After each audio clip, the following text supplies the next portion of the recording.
Hello, I'm doing a book review, and the book I want to review is A Wizard's Dream by, let's see if I could actually pronounce this, Hrvoje Butković. I'm sure I butchered that, and I do deeply apologize to the author if he's watching this. Now, A Wizard's Dream is a fantasy novel published in 2022, and this is where I'm gonna have to once again apologize profusely to the author.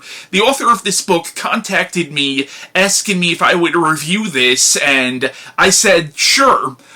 Here's the deal. He contacted me at the beginning of 2023. It is now April of 2025 as of when I'm recording this. Yeah, I'm an asshole. Even my own mother said so. She saw this book and was like, oh, that looks good. What's that? And I told her about how the author contacted me and wanted me to review it. But then I told her how long ago that was, and she was just like, what the fuck's the matter with you? So yeah, my sincerest apologies to the author for taking so long to actually get around to reading this and then reviewing it. Initially, he sent me a digital copy of the book because I think at the time it was simpler for him to do that as opposed to sending me the physical copy, but I'll be honest, I really can't read digital copies of books anymore. It's just way too tedious for me, so I ended up buying a physical copy off Amazon, but even then, I kept putting it off, and it was extremely selfish on my part. Because at the end of the day, these more independent, self-published books, I'm pretty sure this was self-published, the only way people are really gonna know about them is if reviewers like me actually get the word out. So once again,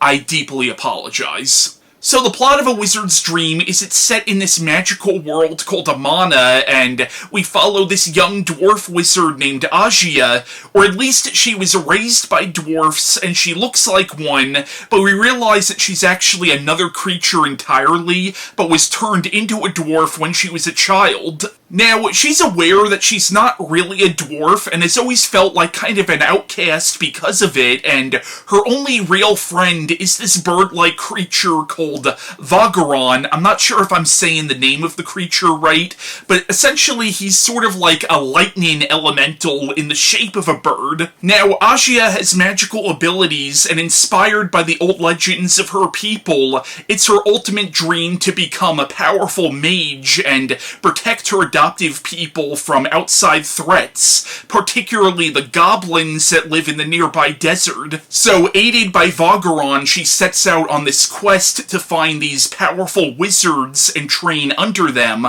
but as it goes on, it becomes apparent that these wizards are not all they appear to be. And it becomes apparent that her own people are not all they claim to be, or as virtuous as they claim to be. And really what the story is about is, it's about this young wizard coming to terms with her destiny and trying to find her place in the universe. That's really all I can say about the story without giving too much away. Now, I'll be honest, I did have mixed feelings on the book, and I feel so bad saying that, because already I waited over 2 years to review the guy's book, and now I feel like I'm crapping all over it. And I'm not trying to. There's actually a lot that I do like about this book, and there's a lot to like about it. This is not a half-assed book at all. It's clear a lot of love and a lot of passion and a lot of hard work went into this. And it's a very ambitious story.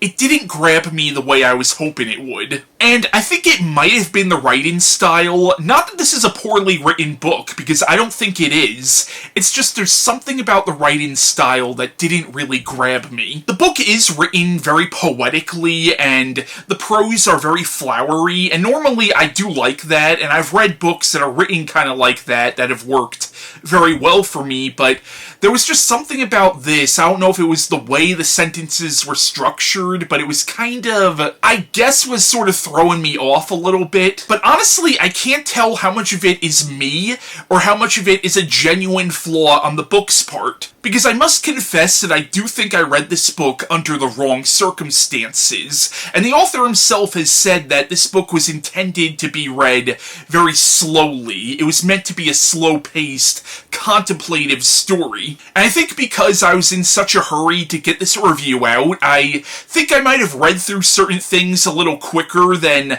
the author really would have wanted me to, and I do think I intentionally made reading this a chore for myself because I wanted to get this review out, and that's not a healthy way to approach literature, so a lot of this is kind of my own fault. That being said, while the writing style didn't completely work for me, there's a lot about it that is genuinely unique. Because something that the author does here is he really does personify the world in which this story is set. And first of all, I will say the world building of the book is actually quite brilliant. Like, throughout the book, he'll describe, like, mountains, rivers, lakes, or forests as actual living beings, and would actually refer to them as he or she. Like, he'll describe the woods, or the elements, or plants, or rocks as if they're actual people. And that was legitimately pretty unique, but it also got kind of confusing at points. Like, there are entire chapters where it's just describing the environment and the landscape,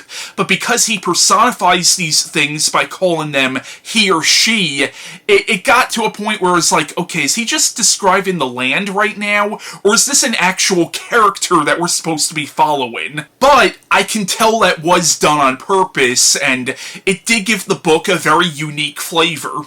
Now, one of the stronger aspects of the book was Asya herself. She is a very compelling protagonist, and the author takes her in some very interesting directions. And her relationship with Vagaron is actually really sweet, and I really did buy their friendship in the story, how they're both essentially outcasts who found each other in childhood, and, like, you really do buy how much these two characters love each other. But some of the characterization with the other characters, to me, left a little to be desired. Like, there's actually a lot of characters in this book, and I'll admit it was kind of hard to keep track of all of them, and I'll also admit, because I read through it a lot quicker than I should have, certain characters' names I didn't really retain, so like when certain characters leave the story and then are reintroduced later on, I was kind of like, wait, who is this again? With the exception of some of the wizards that Asya trains under in the middle of the story,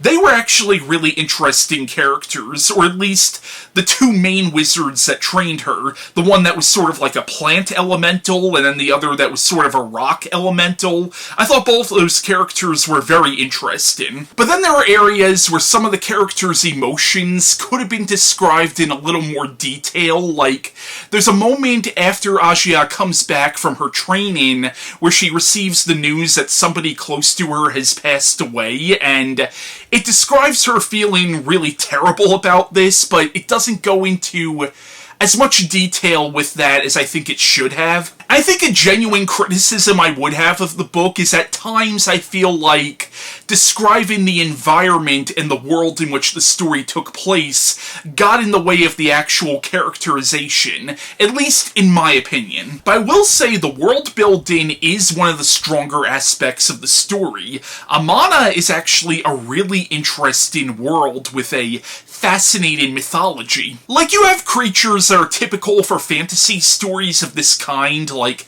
elves, dwarfs, wizards, demons, shapeshifters. There are even these beings who show up later on called celestials, who may or may not be angels. There are also these surreal, sort of abstract sequences in the book where Asya is traversing through these other dimensions or other universes, and the universes themselves are almost alive, like they're almost living beings unto themselves, which again goes into the fact that the book really does personify even the world in which it's set. And those sequences were very interesting, but did get kind of confusing at points. But you can tell a lot of thought went into the world building, and the author does a really good job at that, making this feel like a living, breathing universe. The book also has a lot of subplots and side stories that don't necessarily connect with the main narrative. They're just other stories that happen to be taking place in this world.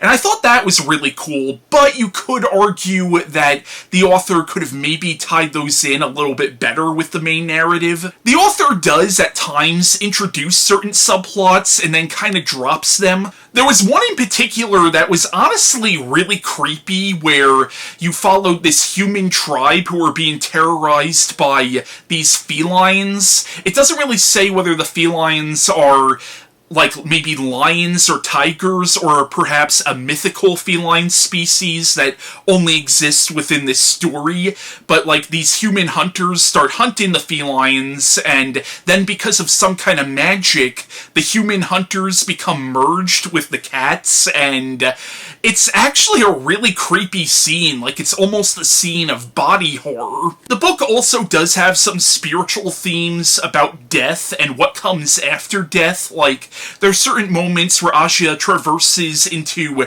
the Underworld or Purgatory, or a dimension that could be heaven. And like I said, there are also these angel-like beings called celestials, so there are some spiritual themes present within the story. Something I did appreciate about the book is it tried to be a little bit more than a two-dimensional good versus evil story that you typically see in these kinds of fantasy novels. Like, there is actually some moral complexity to some of the themes. Like, there is sort of the theme of how the people who you thought were your enemies might not be as evil as you were led to believe. For example, throughout a lot of the book, the goblins are built up to be sort of the antagonists of the story, but then we come to learn that perhaps the goblins are just defending their territory, and perhaps the reason they're so aggressive is because of things that Asya's own people, the dwarfs, as well as the elves and the mages, have done to them.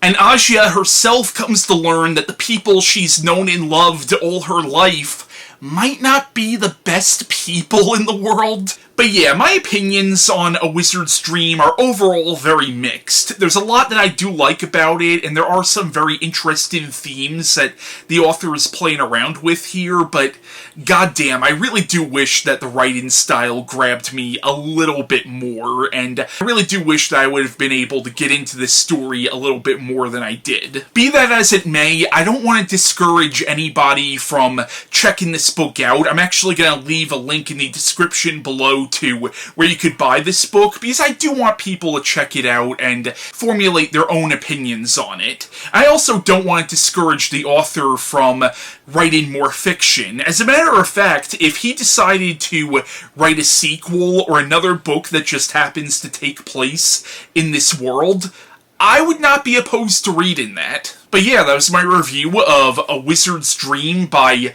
Hrvoje Butković. Again, I know I'm butchering that name.